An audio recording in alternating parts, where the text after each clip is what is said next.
bienvenue à ce nouveau numéro de Maginfo. Alors après avoir arpenté les allées ensoleillées du Parc Royal, nous voici aujourd'hui dans un autre lieu hautement symbolique de la ville de Bruxelles, le musée des sciences naturelles. Nous remercions d'ailleurs pour son chaleureux accueil et nous vous informons d'ores et déjà que cette séquence se terminera par une interview de deux de ses collaborateurs, Sébastien Olive, paléontologue ici au musée, et Gérard Cobuff, concepteur d'exposition. Mais revenons-en d'abord à ce qui se passe dans le monde de l'Eureka. Dans un entretien accordé à l'une de nos confrères, Katia Bellois, la ministre MR Sabine Laruelle en charge des PME et des indépendants a livré sa vision de la politique des indépendants et de l'Eureka et a insisté sur la nécessité de mettre au point une politique globale à destination de l'Eureka. En charge des CDC depuis 2003, le cabinet Laruelle, après avoir été paralysé pendant un certain nombre de mois suite à la crise politique qui a traversé notre pays, est à nouveau pleinement opérationnel depuis la formation du nouveau gouvernement. C'est une excellente chose puisqu'il lui permet de reprendre les dossiers là où il s'était arrêté. En effet, cette crise politique qui a duré de nombreux mois a eu un effet négatif sur un certain nombre de projets de réforme qui avaient été déposés par la ministre Laruelle. Ainsi en est-il du projet de réforme du calcul des cotisations sociales. Il faut savoir qu'à l'heure actuelle, un indépendant va payer ses cotisations sociales sur base des revenus qu'il a perçus il y a 3 ans.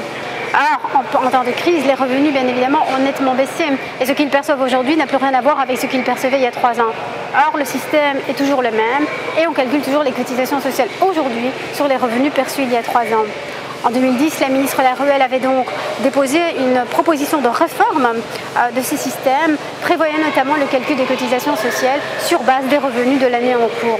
Alors malheureusement, la crise politique est intervenue et le projet de réforme a été suspendu. Néanmoins, à l'heure actuelle, la ministre Laruelle a décidé de s'attabler à ce dossier à nouveau et espère aboutir à une réforme d'ici 2014. Ceci étant dit, bien évidemment, le bilan du cabinet Laruelle depuis 2003 est largement positif dans la mesure où il a grandement participé à améliorer le statut social des travailleurs indépendants. En effet, depuis 2003, il y a eu pas mal de changements positifs. Le niveau de la retraite des indépendants a été augmenté de 460 €. L'allocation familiale pour le premier enfant pour les travailleurs indépendants a été doublée. L'assurance faillite a été améliorée, un statut particulier pour les conjoints aidants a été développé ou encore on peut citer le malus lié à la prise de pension anticipée qui a été bien évidemment largement assoupli depuis 2003. Également interrogée sur l'assouplissement de la loi d'établissement dans le secteur de l'Eureka, la ministre Laruelle a rappelé que l'accord de gouvernement prévoyait le transfert de cette compétence aux régions et a rappelé également qu'il était hors de question, comme le demandent certains professionnels du secteur de l'Eureka, qu'il était hors de question de renforcer ou de rendre plus strictes les règles en matière d'exploitation pour les nouveaux exploitants. En effet, le taux de création des entreprises en Belgique n'est que de 7%, comparé aux 12% dans la zone euro.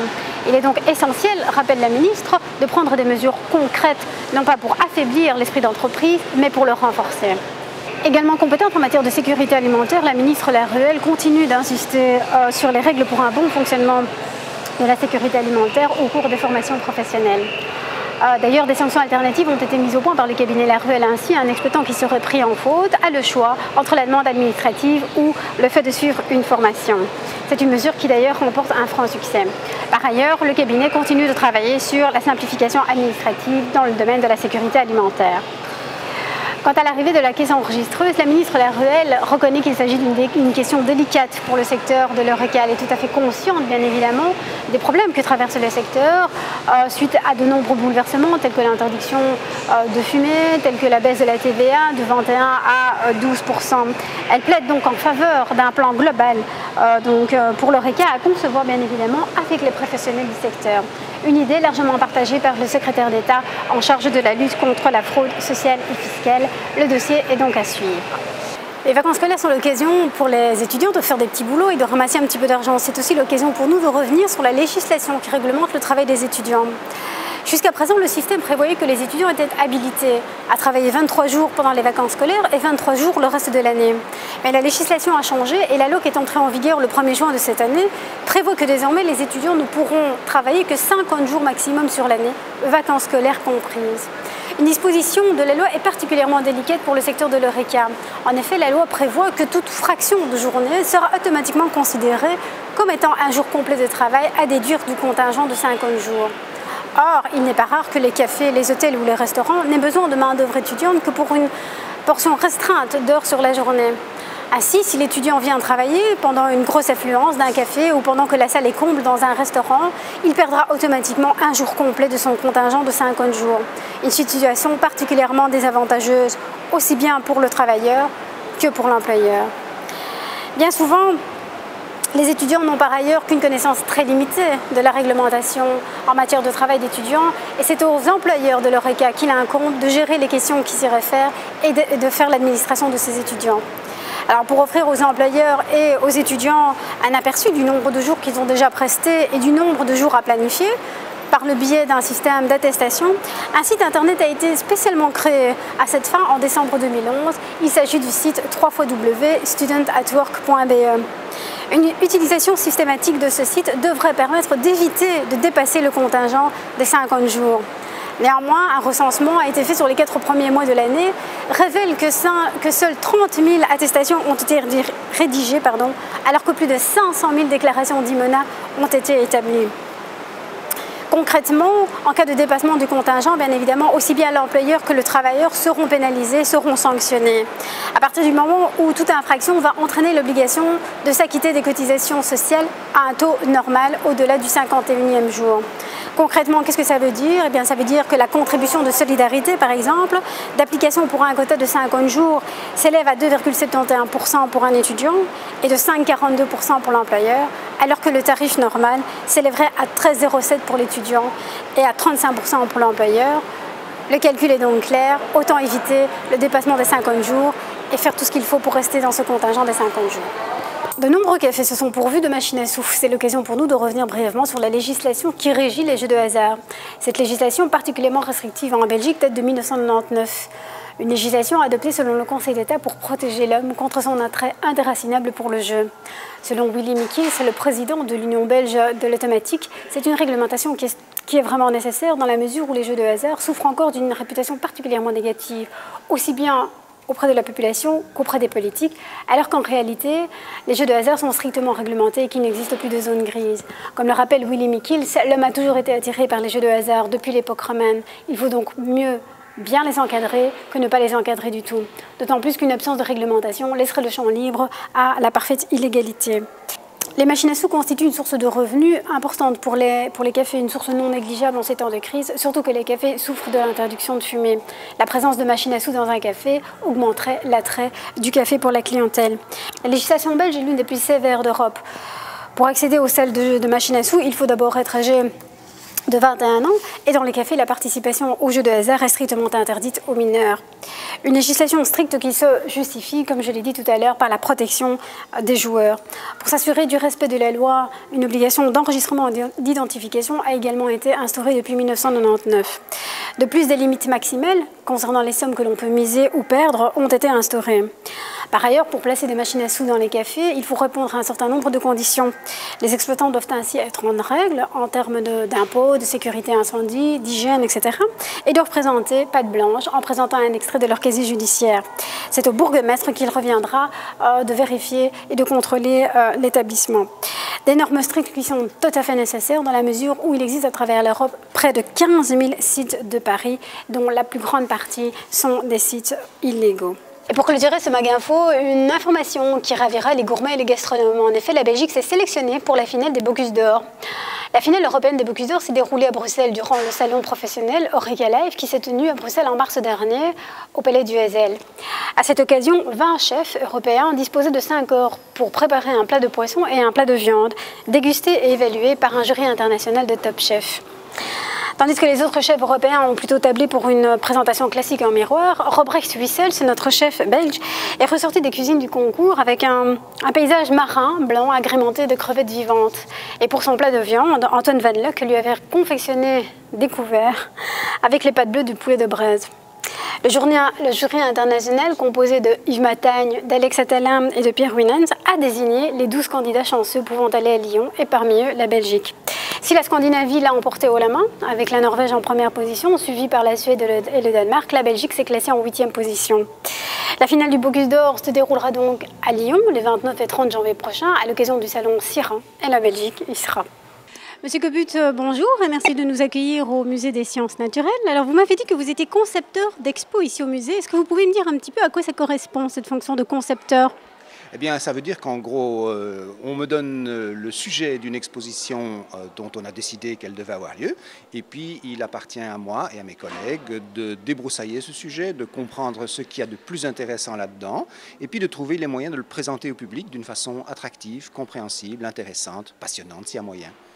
Alors justement, on est en plein été. Est-ce que vous avez organisé des expositions particulières à destination d'un public cible, hein? Ce sont les vacances, donc on pense bien évidemment aux enfants. Avez-vous organisé des expositions particulières à ce sujet? Alors nous n'avons pas vraiment des expositions pour l'été destinées aux enfants parce que c'est un petit peu compliqué pour 2 mois d'été. Vous savez, les mois d'été, c'est toujours un peu compliqué pour nous. Si le temps est très beau, mais les gens vont plutôt à la plage que de venir au musée.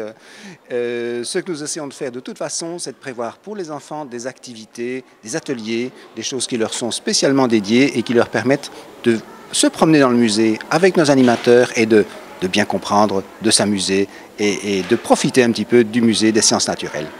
Alors, outre les enfants, bien évidemment, de la ville de Bruxelles et autres, est-ce que vous avez l'impression que dans votre public, pendant l'été, vous avez un public important composé de touristes étrangers qui viennent spécialement au musée des sciences naturelles ici à Bruxelles? Nous avons des touristes, on veut toujours en avoir plus d'ailleurs, mais nous en avons, ça représente selon les moments entre 12 et 15% de nos visiteurs et nous essayons que notre musée soit accueillant pour eux aussi. Nous concevons par exemple toutes nos expositions maintenant en 4 langues de façon à avoir au-delà du français et du néerlandais qui sont incontournables, l'allemand et l'anglais comme langue internationale. Et vous nouez des collaborations avec d'autres musées à travers l'Europe ou à travers même le monde? Oui, les collaborations sont très importantes pour les musées de sciences comme pour les autres d'ailleurs. Et nous avons régulièrement des coproductions qui sont faites, des expos qui sont coproduites avec des musées des Pays-Bas, du Danemark, d'Allemagne. C'est quelque chose qui est très important pour nous. Alors l'été se termine bientôt. Je suppose que vous travaillez d'arrache-pied sur la rentrée. Est-ce que vous pouvez nous dire quelques mots sur le programme de l'automne prochain? Alors oui, là, en avant-première, le programme de l'automne, c'est une grande exposition sur la préhistoire. Son titre, c'est « Préhistoire Do It Yourself ». Ça veut dire que le visiteur va vraiment se mettre dans la peau d'un homme préhistorique. Ça ne veut pas dire endosser une fourrure sur le dos. Ça veut dire qu'il va essayer de retrouver les gestes précis, les gestes techniques précis que nos ancêtres faisaient, par exemple, pour tailler du silex. Les visiteurs vont pouvoir tailler du silex dans l'exposition. Ils vont aussi comprendre que ce n'était pas facile, que ça nécessitait, sapristi, une sacrée dose de capacité, d'intelligence, de préparation de ce que l'on va faire. Ils vont pouvoir chasser le bison avec une vraie lance préhistorique. Ils vont pouvoir allumer du feu avec du silex et de la pyrite, comme le faisaient nos ancêtres il y a 10 000 ans. Et traiter la peau des animaux, etc. Enfin, ce sera vraiment une occasion de s'immerger dans l'ambiance de la préhistoire, comme si on y était, et de se rendre compte que finalement, les hommes que nous appelons préhistoriques avec un brin de condescendance, eh bien, c'était des hommes à part entière, aussi malins, aussi futés que nous pouvons l'être aujourd'hui. Vous voulez dire qu'on va se retrouver dans un décor digne de la guerre du feu? Oh, pas à ce point-là, non, le décor sera très sobre, nous aimons les décors épurés, mais on va vraiment avoir devant soi les outils de l'époque, on va pouvoir les essayer, on va comprendre comment, par exemple, vous pouvez, quand vous avez abattu un animal, traiter sa peau pour en faire, non pas une espèce de vague truc puant, mais une superbe veste en fourrure, et on comprendra que les hommes préhistoriques étaient aussi des douillets et des raffinés. Et cette exposition va commencer quand? Cette exposition s'ouvrira le 18 octobre. Elle durera combien de mois? Et elle durera 7 mois et demi, donc jusqu'à la fin du mois de mai 2013. Et avez-vous d'autres projets en chantier?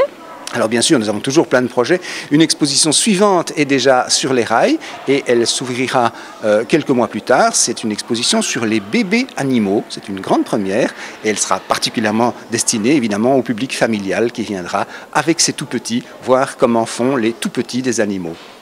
Je vous remercie, Monsieur Cobut, en tout cas, la façon dont vous les exposez rend ces expositions à venir très intéressantes et je suis sûre que vous aurez un public très agréablement surpris. Un grand merci à vous. Merci. Sébastien Olive, bonjour. Vous êtes paléontologue ici au Musée des Sciences Naturelles, un musée qui peut se vanter d'avoir participé à une découverte majeure. Est-ce que vous pouvez nous en dire un petit peu plus? Bonjour.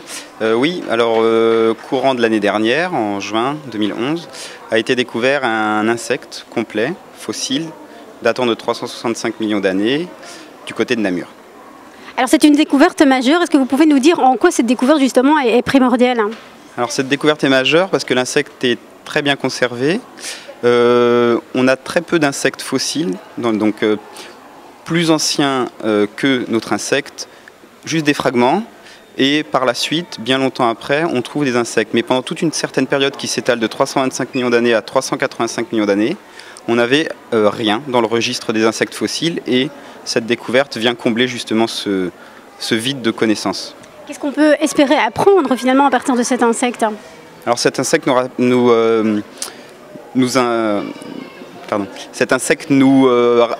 indique la morphologie des insectes de l'époque, donc quelque chose d'assez primitif.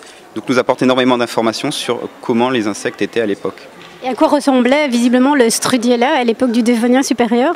Alors oui, on l'appelait Strudiella parce que la localité s'appelle Strud, donc c'est un petit rappel vis-à-vis de la localité. À quoi il ressemblait? Alors il avait 6 pattes sur le thorax, une tête bien différenciée, un abdomen et de longues antennes. Et voilà. Et de belles mandibules aussi. Et de belles mandibules. Quelle est la suite à donner finalement une fois que le musée a trouvé un fossile de ce genre? Qu'en faites-vous et qu'est-ce qu'il en advient? Alors ce fossile va intégrer les collections de l'Institut royal des sciences naturelles. Il sera disponible à la recherche, c'est-à-dire tous les chercheurs du monde entier pourront venir l'étudier, apporter des informations complémentaires en fonction de ce qu'ils trouvent eux dans différentes régions du monde. Voilà. Est-ce que ce type de découverte permet d'accroître le rayonnement du musée des sciences naturelles à l'étranger? Bien sûr, cette découverte est très importante, comme je vous l'ai dit, parce qu'elle est dans un contexte paléontologique intéressant. Et bien sûr, il est conservé au musée, donc c'est le rayonnement du musée à travers le monde. Oui. Est-ce que vous avez travaillé avec des musées étrangers? Oui, pour cette découverte, le Muséum de Paris est associé, l'Université d'Uppsala, l'Université du Kansas, donc avec des Américains, et l'Université de Liège. Et le public aura bien évidemment l'occasion de voir ce fossile prochainement dans le musée ou pas? Ça ne dépend pas de moi, mais c'est vrai que ce serait une bonne idée, avec un bon système permettant de le voir, parce qu'il est très petit, il fait 8 mm de long, avec un système de loupe, ce serait intéressant de l'exposer. Mais pour l'instant, je ne sais pas ce qu'il en est, c'est pas en projet. Okay, mais je vous remercie Sébastien, encore félicitations pour cette découverte et puis bonne continuation ici au musée. Merci beaucoup. C'est ici que le Mag Info se termine, je vous remercie de votre attention et je vous dis à la prochaine fois.